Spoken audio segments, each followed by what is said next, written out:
Bonjour mesdames et messieurs et bienvenue dans ce flash d'information. Le directeur général de l'Office national de la protection civile, le général Kili Fiacre, et le coordonnateur d'Expertise France, mandaté par l'Union européenne, ont signé hier mardi ici à Abidjan une convention sur le projet de renforcement de la protection civile en Côte d'Ivoire portant sur un montant de 6,5 milliards de francs CFA. Et ce, en présence du ministre d'État, ministre de l'Intérieur et de la Sécurité Ahmed Bakayoko et de l'ambassadeur de l'Union européenne en Côte d'Ivoire, Jean-François Valette. Depuis hier, mardi et cependant 3 jours, plusieurs experts de la CEDEAO sont réunis ici à Abidjan pour plancher sur la perspective de l'égalité du genre dans l'espace. Le dernier rapport des Nations Unies indique qu'un gain de croissance mondiale de 26% est possible si les femmes sont mieux traitées.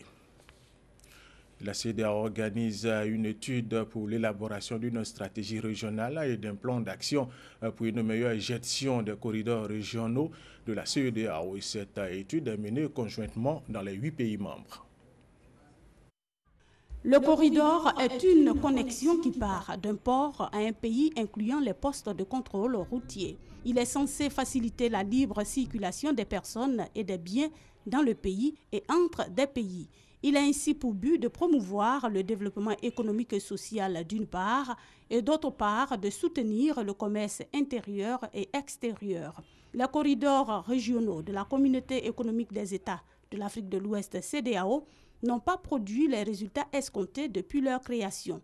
Pour améliorer leur gestion en vue de meilleurs résultats, la Commission de la CEDEAO initie une étude pour l'élaboration d'une stratégie régionale et d'un plan d'action pour la mise en place des institutions de corridors inter-États chargées de gérer les opérations de transport de corridors et la facilitation du commerce.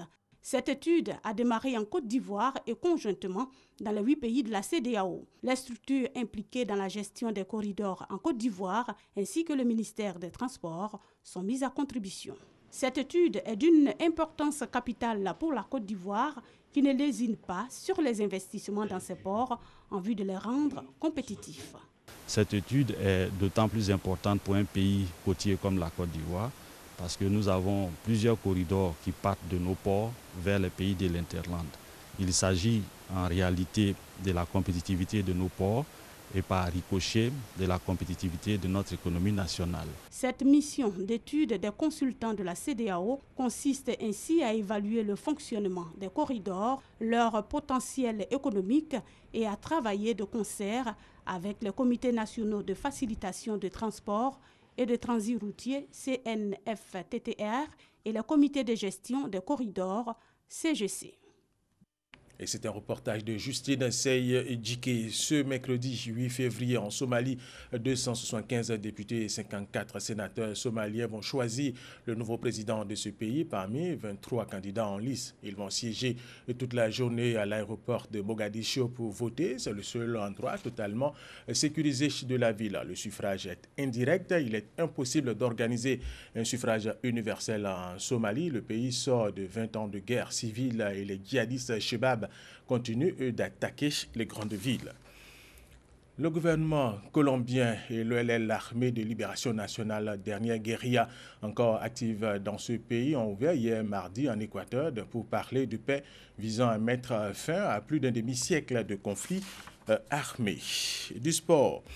L'Éthiopienne Genzebe Dibaba a amélioré le record du monde du 2000 mètres en salle en 5 minutes 23 secondes 75 centièmes. C'était hier mardi soir à Sabadell en Espagne, portant à sa collection de marques planétaires indoor en salle bien sûr. Et puis, et pour terminer, le sélectionneur israélien du Ghana, Avram Grant, quittera à la fin du mois de février ses fonctions à la tête de Black Stars, selon la Fédération ghanéenne de football. Les deux parties sont tombées d'accord pour ne pas renouveler le contrat qui les lie lorsqu'il expirera le 28 février prochain. C'est la fin de ce flash d'information. Merci de l'avoir suivi. Je vous retrouve tout à l'heure à 13 h.